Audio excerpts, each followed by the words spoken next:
Alright, let's see if we can make this work. Okay, hello folks, welcome to another episode of the Rambling Writer's Diary. I am of course your host, Bonsert, and today I want to have a little discussion on the topic of the difference between good and bad fiction, in particular in the high concept genre. Now, recently, I and a friend of mine have recorded a new podcast that we're trying out where we review movies. Kind of in universe is the idea of arcology.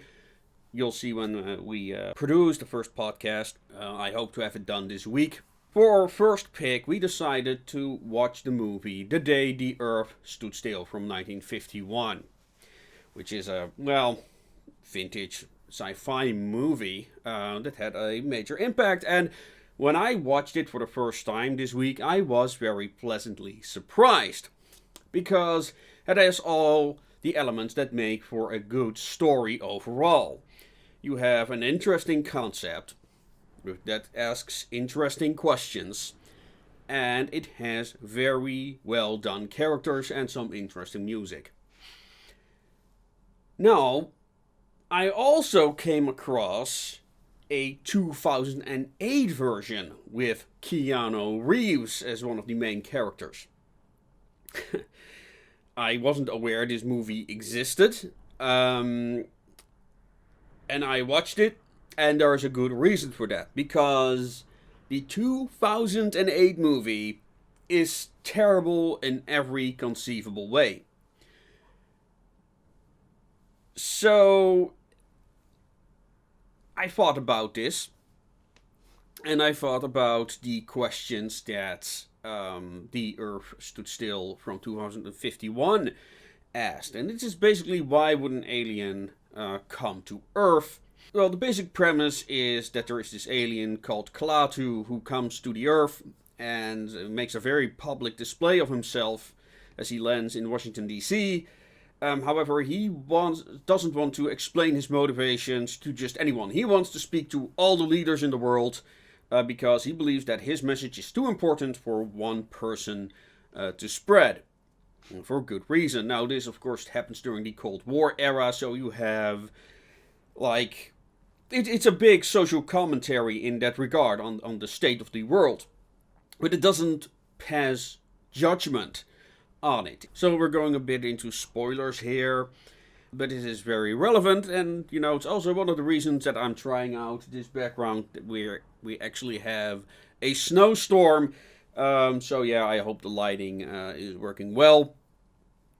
But it's very rare here these days. We used to have white winters, now we don't, and now it's my opportunity to have an actual snowstorm as a background, and I'm gonna take it. This is also actually very relevant when talking about the 2008 version of this film. You see, in the 1951 version, the conclusion of the story is that Klaatu announces his motivations at the end of the film. Now, in both versions, Klaatu has a robot with him called Gort. And this robot can, in the 1951 version, is indestructible, of course. He's also a giant. I think he's like 3 meters, something like that, maybe even 4, and he can destroy any weapon he sees. He does not kill people, which is a very important note to ask for the 1951 version. In the 2008 version, Klaatu is basically Space Jesus. He's all powerful. He can resurrect people, and it's just terrible. He even has a stigmata, just to bring that point home. He has this swelling that looks like a stigmata right at the beginning of the film. Really, and the movie has all these types of things where they really want to hammer this, he's Jesus home, or at least so it came across, but I thought it was such a cringe fest. I found it hard to pay attention all the time. I was watching the 2008 movie basically just to watch how horrible it is, how horrible they could make it. It was horrible. The acting was horrible. The characters were horrible. Anyway, I digress. The robot is this all-powerful machine. And at the end of the 1951 version, Klaatu announces that this robot is part of a kind of intergalactic police force. Klaatu's species, and other alien species, I assume, don't know war. It's kind of played up like, oh, we are so evolved, we don't have war. And you think, oh, of course, aliens, you know the stereotype. But then he said at the end of the movie, well, I'm here to warn you for Gort, because Gort is part of a planetary intergalactic police force that if someone becomes violent, they go after that person and destroy him. In other words, the reasons why these aliens don't have war is simply because, well, they'd be destroyed by the robots if they have. This is a choice they have. The reason that Klaatu then comes to Earth is because, basically they have nothing to do with the human race. That's not why he's there. The fact is that humans are going into space. And they're firing nuclear weapons at each other. And of that, Klaatu says, well, if you do that in space, Gort is gonna come and kill you. So, that was basically the whole message. It's politically motivated? Well, maybe. However, it's a very... It analyzes the current climate. It criticizes it in some ways. But it's also like, it's a big problem. There is not a simple solution. However, basically the movie's statement is, if we do not find a solution to this problem, bad things are gonna happen. Before going to the main question of this film, let's talk about the 2008 version, okay? Like, is it something similar to this? Is it like a message of mutual assured destruction? Well, this is 2008. Our big problem is terrorism. Now, terrorism at the time, sure, it's a thing, but it will not end civilization. Like, no one is afraid that terrorists will come and, annihilate Western civilization. So what is the big threat that the 2008 movie has? What is the big warning that the aliens have for humanity? Climate change. Yes. The aliens are upset how humanity treats the planet. And therefore humanity needs to be destroyed. So, aliens who can travel across time and space, like millions of light years, and have a whole universe with an endless amount of planets, are concerned about a piece of rock, a very small rock of that, floating in space, and what humanity is doing to it. This is dumb. This is very, very dumb. And also just proof, humanity is more likely to wipe itself out than it will destroy the planet. Okay, if humanity destroys itself, the Earth will be fine.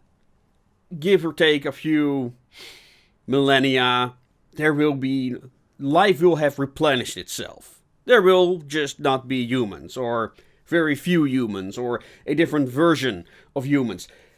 So this idea that aliens are coming here to wipe out humanity because they are bad to the environment is so bloody dumb. And I'm just like, this is your entire thing. And that's not even going into all the modern tropes of the movie of people just shouting at each other. Like, almost every scene is people shouting at the screen.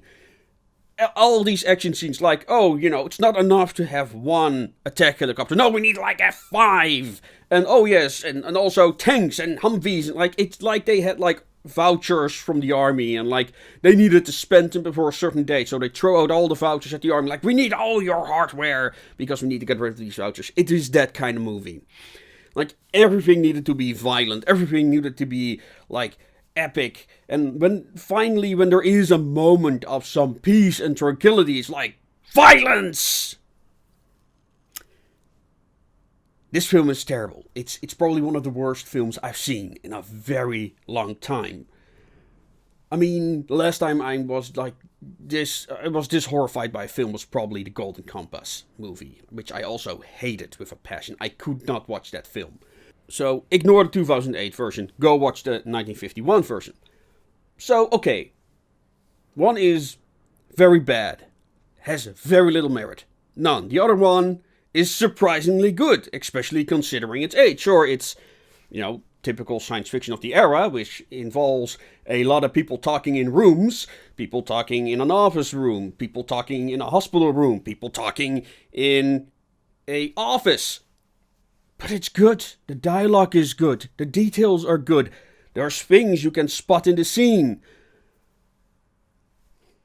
I couldn't give a less, the Easter eggs they've hidden in the 2008 version. But then I was thinking about Klaatu, because one of the things in the original movie was that Klaatu does not harm people. Like, I think in a total, he asks Gort to knock out 2 soldiers during the course of the entire film, as far as I can remember. Like, sure, he steals clothes from the hospital laundry at some point to escape, but that's about it. Burglary, maybe. Oh yeah, of course, he's lying to people, but, you understand why he's doing it. You understand why it is so important for him what he is doing, and, that he is not willing to harm people. But then I thought about it. Gort, his purpose is to destroy anyone who enacts violence. Now, during the course of the film, the movie makes very clear that Klaatu is not willing to kill anyone for his cause. Even when he turns off all the electricity in the world, and the world comes to a standstill. And at the moment that I watched that scene happen, I was like, oh, well, okay, he's shutting down everything in the world to terrify humanity, intentionally. So, well, okay, he does so in a relatively peaceful fashion, but if you're in an airplane, you're gonna crash. Guess what the movie says afterward in another scene? Everything is affected, apart from airplanes, hospitals, and other essential services. Really, this movie thought about everything. And you can say, well, that's nonsense, right? That it's so specific. Which is true, but you understand it from a narrative perspective why they had to. Because Klaatu needed to be this pure pacifist, So, yes, he has technology that turns every device in the world off except for airplanes and all these vital services. Alright, movie, I get why you did it. Like, it's not like some dumb decision. You thought about this. So, fine.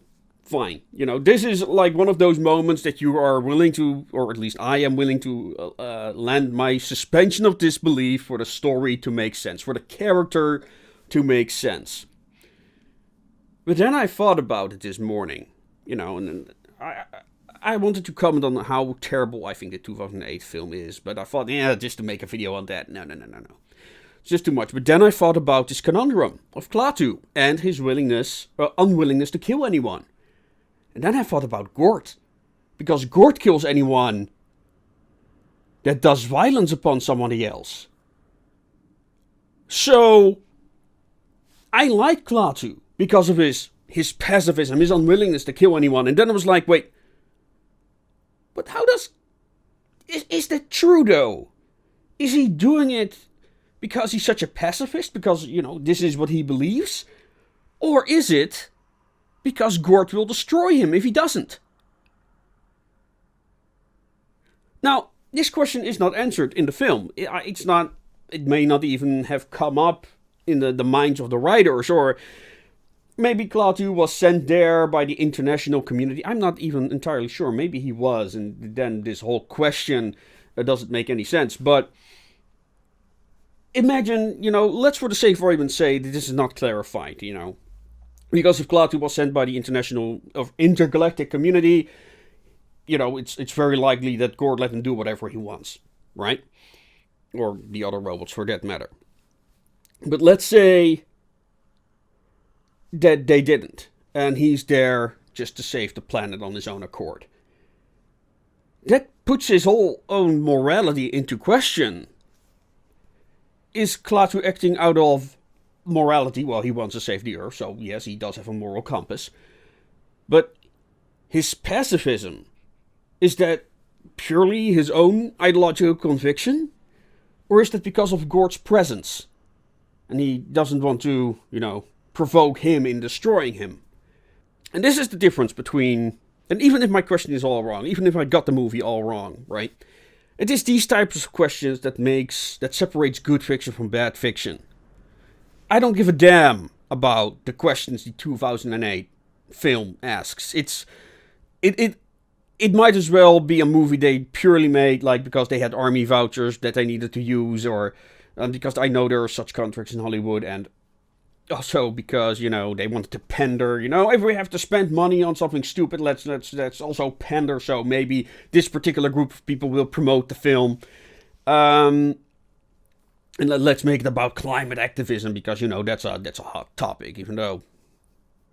never mind. So, it does not provoke any questions. It's more like, what talentless hack made this film? What were they thinking they were doing? Like, who wrote this? That's the types of questions I'm asking when looking at a hacked piece of work like the 2008 version. But the 1951 version, makes me actually wonder, is Klaatu as moral as he is actually depicted in the film? Was this something that the writers were contemplating? Maybe they did, maybe they didn't. But considering how well written the 1951 version is, they probably did. But they, kind of left it there. Floating around. Klaatu isn't as moral. It's small things like this. Sometimes it's nice to have open questions.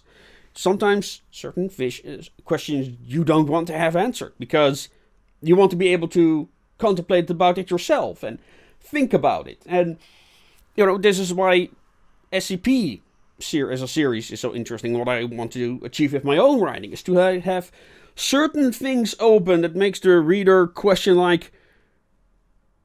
does it work like this? Does it work like that? Leave those questions open. Let them wonder and contemplate and make up their own theories and make up their own continuations, because if people care about what you write, people want, they'll start to imagine their own way, wouldn't it be cool if they would go there, or would do this, or if this character did this and this. So at least that's the case for me. Now, in case of 1951, of the 1951 version, if the day the Earth stood still, yeah, I'm wondering now. I may have to rewatch that film just to know, was Klaatu there on orders of this intergalactic community or not? Maybe the intergalactic community is probably also at the whims of these robots. They cannot solve things violently. I mean, if they could, that's actually another good one, isn't it? I mean, basically the aliens could say, we think humanity is dangerous because they might go into space with nuclear weapons. But if we destroy them, the robots would destroy us for being violent. So we don't have that option. We cannot destroy humanity in a preemptive strike, because, then the robots would come after us. So even then, it puts, even when I think about it that way, it still puts up the morality of these aliens into question once again. So yeah, the aliens are not as the moral, the moral juggernauts as they stand. They will say, well, we don't have war, which is great. But, I mean, they had to put in place a system that would destroy them if they were not. Which, when you think about it, is a great allegory for the Cold War. Which might say that, well, it doesn't make us look good from the perspective of aliens. However, the Cold War did prevent World War III. Of course, this is 1951 and they didn't know the outcome for another 40 or so years. So it's interesting to think about. So, folks, I hope you enjoyed this film. If you are interested in fiction like this, soon we're gonna start the pilot of our first shared movie review. We don't have a name for this podcast yet. I was thinking something about something with the word reels in it. Retro futuristic reels, something like that. It's basically a podcast on video or movies that are relevant to the steampunk genre. So it's not just about steampunk, it's also about movies that had a big impact on the retro futuristic aesthetic. Old science fiction like Days That the Earth Stood Still and the Quartermass Experiment. But I also want to do like some cyberpunk stuff like Free Jack that a few people, unfortunately know about. Robot Jocks. So maybe Johnny Mnemonic, which also has Keanu Reeves. Maybe that's a good one for a next video. A movie that actually was good, or interesting, at least with Keanu Reeves. You have any thoughts on what separates good fiction from bad fiction, particularly in the high concept category of stories? And of course, if you're interested in this type of fiction, I write my own short stories. The Association of Ishtar link is down below here in the screen. And of course, if you want to meet people who have similar interests to you, or you're looking for a community of creatives, go check out our Discord in the description as well. And finally, I also need to do this. Sorry, folks. I have ambitions for this channel, which includes the commissioning of art for various videos that I want to make in the future. But I'm gonna need your help with that. So please go check out my Subscribestar page or my Patreon page. We're on both platforms. And yeah, if you're not happy with the current tiers, let me know so I can make changes to that. Most of the activity we do is on our Discord, so please go there. We are giving monthly writing workshops, especially for people who are still beginning and learning, how to write, form proper sentences and construct scenes. So, yeah, go check that out. And maybe if we have more writers who want to talk about writing in general, we may do more advanced workshops. So I hope you enjoyed this video. And as always, make things your way. Goodbye.